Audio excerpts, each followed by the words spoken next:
Call करके audio conference में फिर से जुड़ सकते हैं। माननीय मुख्यमंत्री श्री मनोहर लाल जी हम सभी के साथ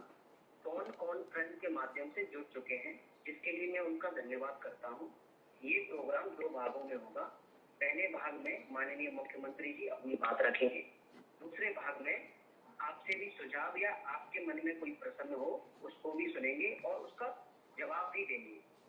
अभी मैं माननीय मुख्यमंत्री जी से अनुरोध करता हूं कि वो अपनी बात रखें। धन्यवाद।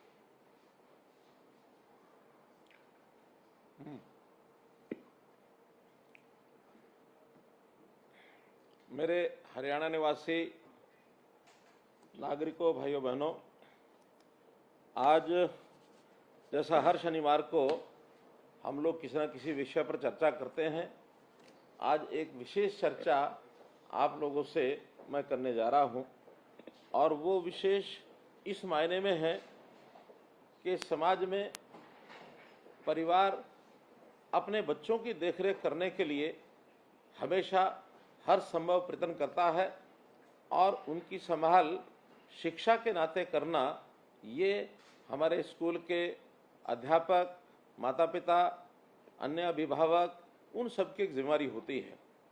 स्कूल अपना काम करते हैं, स्कूलों में, विद्यालयों में हमारे विद्यार्थी पढ़ने के लिए हम भेजते हैं, दाखला लेते हैं, लेकिन केवल मात्र अध्यापकों की पढ़ाई तक ये विषय सीमित नहीं रहता।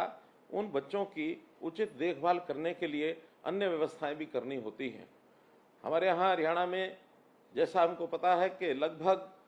6 वर्ष से 18 वर्ष तक के 47-48 लाख बच्चे ये स्कूलों में पढ़ते हैं। 20 से 22 लाख प्राइवेट स्कूलों में हैं, इतने ही लगभग सरकारी स्कूलों में हैं। एक 3 से 4 लाख बच्चे ऐसे भी हैं जो शायद कुछ अनरिकॉग्नाइज्ड स्कूल हैं उनमें पढ़ते हैं, अथवा गुरुकुलों में, मदरसों में, ऐसी कुछ व्यवस्थाओं में हैं जिनके बारे में ठीक से हमारे पास रजिस्ट्रेशन भी शायद नहीं है। और कुछ बच्चे ऐसे भी होते हैं जो अपनी पढ़ाई बीच में छोड़ देते हैं, जिनको ड्रॉप आउट कहते हैं। आखिर हमारी चिंता 6 से 18 साल तक के इन सब बच्चों की स्कूल शिक्षा विभाग की ओर से हमने उनके जिम्मे लगाया है कि एक एक परिवार में जाकर के इन बच्चों की वो जानकारी लें और लेकर के हर बच्चे की पढ़ाई, अच्छी व्यवस्था ये सुनिश्चित करें। विद्यालयों की व्यवस्थाएं सरकार के तौर पर बहुत सी व्यवस्थाएं बनाई जाती हैं। उन व्यवस्थाओं में उस प्रांगण का वातावरण कैसे हो, स्कूल की बिल्डिंग कैसी हो, वहाँ उस बिल्डिंग के अंदर शौचालय बने हुए हैं कि नहीं हैं, पीने के पानी की व्यवस्था है कि नहीं है, खेल का मैदान वहाँ है कि नहीं है, ड्यूअल डेस्क हर स्कूल में है या नहीं है, हर प्रकार का सिविल स्ट्रक्चर भी उचित हो, स्कूल के जाने का मार्ग ठीक हो, उसकी चारदीवारी हो। इन सब व्यवस्थाओं पर सरकार भले ही ध्यान देती है, लेकिन बहुत बार ऐसा ध्यान में आता है कि स्कूलों की संख्या बड़ी होने के नाते से, जैसा हमको पता है कि हरियाणा में सरकारी स्कूल ही अगर संख्या गिनते हैं तो लगभग 14,000 से ऊपर सरकारी स्कूल हैं।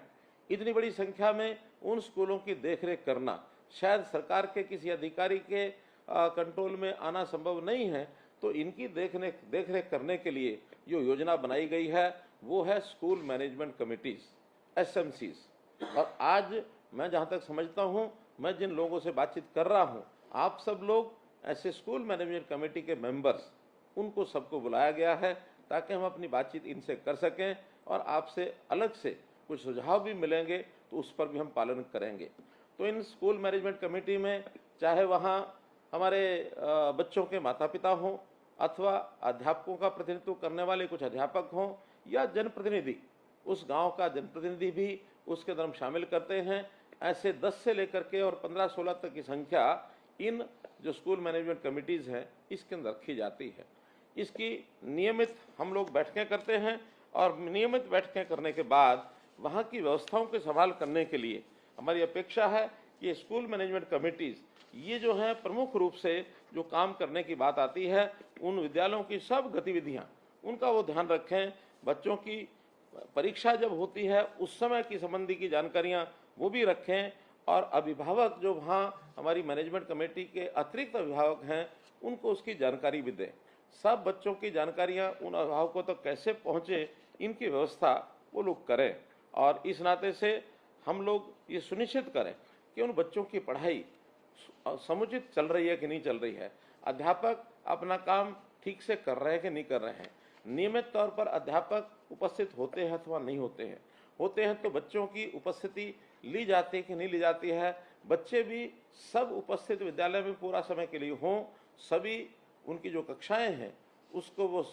अटेंड करें, कहीं बीच में बच्चे छोड़ करके कई बार घरों में चले जाते हैं वो भी ना जाएं। बच्चों का विकास के नाते से जैसे योग आदि की व्यवस्था है वो भी देखनी होती है, खेल में बच्चे कहीं अपना भाग लेते हैं कि नहीं लेते हैं, आखिर बच्चों के मानसिक विकास, बौद्धिक विकास के साथ साथ उनका शारीरिक विकास ये करना भी बहुत आवश्यक होता है। तो इस हिसाब से उन बच्चों को आगे बढ़ने के लिए जो गैर शैक्षणिक कार्य हैं उन कार्यों में भी बच्चों का विकास जो है वो जुड़ा होता है। बच्चों को पाठ्य पुस्तकें दी जाती हैं, डिपार्टमेंट की ओर से जो पाठ्य पुस्तकें निःशुल्क रूप में दी जाती हैं उनको मिली कि नहीं मिली हैं। ऐसे ही बच्चों को हमने जो 10वीं 11वीं 12वीं में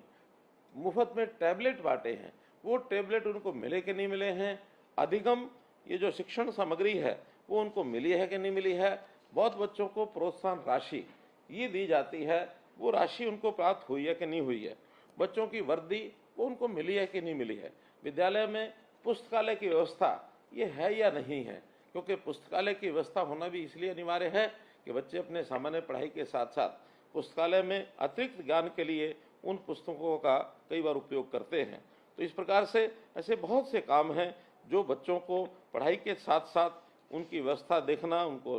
ध्यान रखना, ये हमारा काम है। एक श्रेणी उसमें विकलांग बच्चों की भी आती है, तो विकलांग बच्चे उनकी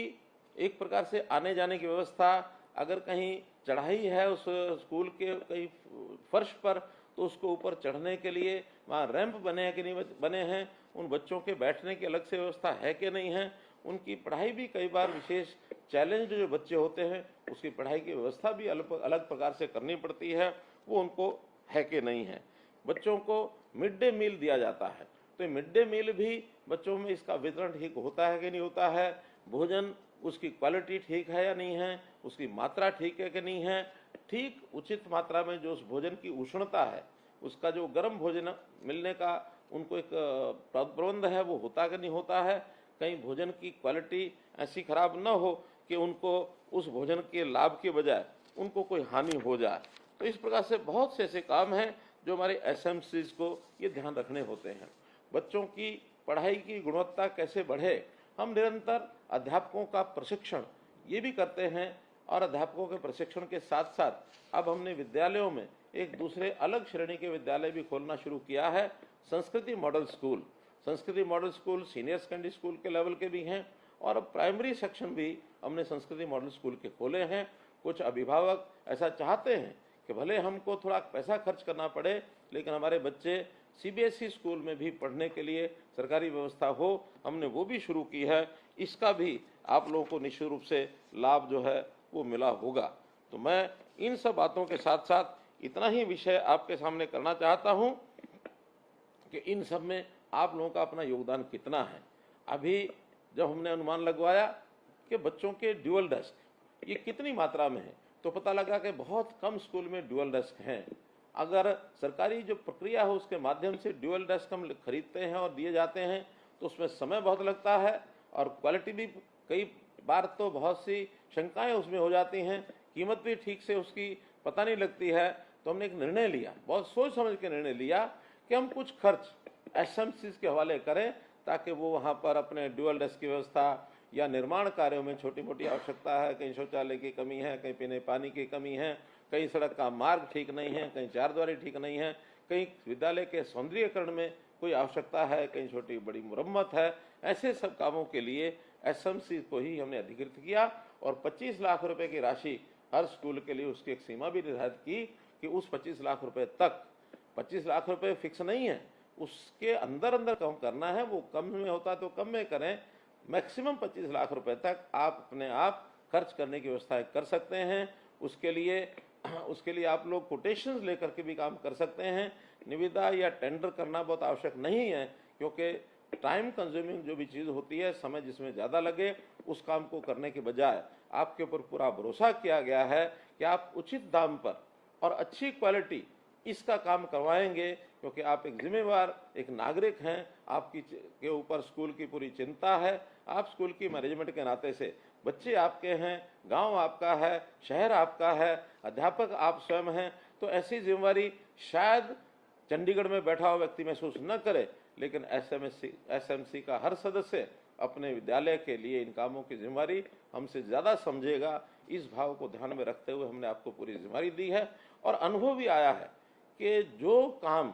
शायद सरकारी व्यवस्था से किया जाता और उस काम को आपके माध्यम से जो करवाया गया है, ऑन एवरेज 5 से 7 लाख रुपए का खर्च कम आया है, अर्थात 25 लाख में 7 लाख का मतलब है 25 से 30% का पैसा बचा भी है। इसके लिए मैं आपका बहुत बहुत धन्यवाद भी करता हूं, आपकी सराहना भी करता हूं, और मैं चाहूँगा कि जितने काम ये बचे हुए शेष विद्यालयों में अभी बचे हैं, उन सब की भी डिमांड आप अपने वहाँ ब्लॉक लेवल पर इकट्ठी करें, बाद में जिला लेवल पर इकट्ठी करें, और प्रदेश पर आने के बाद उनके सबके बजट मंजूर करवा करके आपको बजट भेज दिया जाएगा, और ये जो सारे काम हैं आप अपने सब जल्दी से कर सकें, ऐसी मेरी अपेक्षा है। प्रधानमंत्री जी श्री नरेंद्र मोदी जी ने हमारे सामने एक विषय रखा है कि अब देश में नई राष्ट्रीय शिक्षा नीति ये लागू की जा रही है। तो ये नई राष्ट्रीय शिक्षा नीति लागू करने में शिक्षा में भी आमूलचूल परिवर्तन, सुधार ये करने की बात की गई है। देश भर में तो ये नई राष्ट्रीय शिक्षा नीति 2030 तक लागू होनी है, लेकिन हमारे यहाँ हरियाणा के अंदर हम लोगों ने तय किया है कि इस राष्ट्रीय शिक्षा नीति के कुछ पहलू जो बहुत प्रारंभिक पहलू हैं वो हम 2025 तक पूर्ण करेंगे, ताकि उसमें बच्चों का ज्ञान जो आज की आवश्यकता है उसके हिसाब से बढ़े। बच्चों की त्रिभाषी फार्मूला जो हम बच्चों को भाषा सिखाना चाहते हैं वो हम सिखा सकें, और बच्चों को शिक्षा के साथ साथ कौशल विकास के काम के नाते भी प्रवीण किया जाए, ताकि कुछ बच्चे स्कूल की पढ़ाई के बाद भी यदि अपना रोजगार करना चाहते हैं, अपने आप को कमाने के लायक खड़ा करना चाहते हैं, वो भी हो सके। तो ऐसे काम में भी आप सब लोगों का हमको योगदान चाहिए। आप जरूर इसके अंदर ये जो पॉलिसी है आज के युग की, जिसके अंदर रिफॉर्म, परफॉर्म और ट्रांसफॉर्म, ये जो 3 शब्दों के साथ एक दिया जाता है आप लोगों का सैद्धांतिक विषय, कि आप इसके अंदर लागू करके और 21वीं सदी की जो ज़रूरत है उसके हिसाब से आप इसको लागू कराएंगे, ऐसा मेरा मानना है। मैं ये भी मानता हूँ कि हमको कुछ व्यवस्थाएं नई खड़ी करनी पड़ेंगी, ताकि बच्चों की शिक्षा का, बच्चों की उपस्थिति का, बच्चों के अध्यापक पूरी संख्या हुई कि नहीं हुई, जिस स्कूल में बच्चे कम हैं अध्यापक ज़्यादा हैं वहाँ को भी हम ठीक कर सके, जहाँ अध्यापक बच्चे ज़्यादा हैं अध्यापक कम हैं उसको भी हम ठीक कर सके। और हाँ, बहुत स्कूल ऐसे हैं जहाँ बच्चों की संख्या बहुत ही कम है, अर्थात 10 से लेके 15 तक भी बच्चे नहीं हैं, वहाँ भी अध्यापक कम से कम 2 यदि लगाए जाते हैं तो बड़ी कठिन व्यवस्था पड़ती है। ऐसा एक जिसको कहना चाहिए कि एक समान वितरण जो है अध्यापकों का भी ठीक हो सके, इसके ऊपर पूरा हम ध्यान रखे हुए हैं। बहुत जल्दी एक MIS एक हम प्रोग्राम बनाएंगे, जिसके अंदर हर विद्यालय में कितने बच्चे हैं, कितनी उनकी उपस्थिति होगी और कितने वहाँ अध्यापक हैं, कितनी आवश्यकता है, ताकि जल्द से जल्द उनको अध्यापक भेजे जा सकें। अगर स्थायी नियुक्ति हमारे अध्यापकों की नहीं होगी तो हम जो अस्थायी तौर के ऊपर उनकी भर्ती करके भी उनको भेजेंगे। ये काम भी हम बहुत जल्दी करने जा रहे हैं। सॉरी, बच्चे जो ड्रॉप आउट होते हैं, उस ड्रॉप आउट बच्चों की चिंता भी हमारे जो विद्यालय हैं वो ज़रूर करें। अगर ड्रॉप आउट के विद्यालयों की चिंता बच्चों की कर ली जाती है तो निश्चित रूप से कोई बच्चा हमारा वो बाहर न रहे, इस स्थिति तक हम आना चाहते हैं। कुल मिलाकर के हमारे बच्चों की शिक्षा अच्छी कैसे हो, ये जिम्मेदारी हम सबकी है, चाहे उसमें सरकार है, हमारा शिक्षा विभाग, चाहे अन्य विभाग हैं, या फिर गांव में पंचायत से लेकर के अभिभावक, अध्यापक, सभी ये जो स्कूल मैनेजमेंट कमेटी है, इन सब की चिंता, बच्चों की पढ़ाई की चिंता होनी चाहिए। एक बच्चा यदि बचपन उसका संवर जाता है तो निश्चित रूप से आगे वो एक अच्छा नागरिक बनेगा। आज हम जिस युग में जी रहे हैं, इस युग में माता पिता और अध्यापक सबकी चिंता बच्चों की पढ़ाई होनी चाहिए। मैं तो कम से कम अपने समय की बात बता सकता हूँ, आज से 50 साल पहले की। तब तो माता पिता को भी पता नहीं होता था कि बच्चे की पढ़ाई में क्या कमी है, क्या उनको ध्यान रखना है, कोई गाइडेंस उस समय मिलती नहीं थी।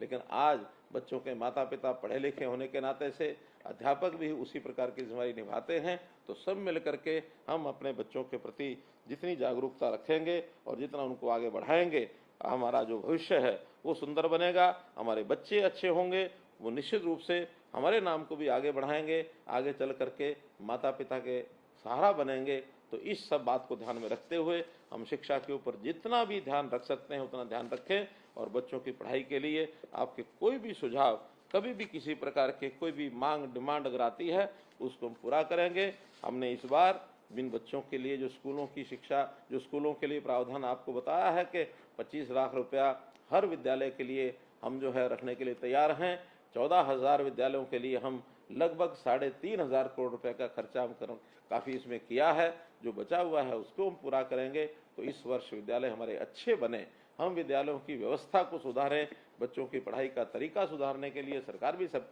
काम कर रही है, इसमें हम सफल हो, आगे बढ़ें, यही आपसे निवेदन करते हुए आपका बहुत बहुत धन्यवाद, बहुत बहुत आभार।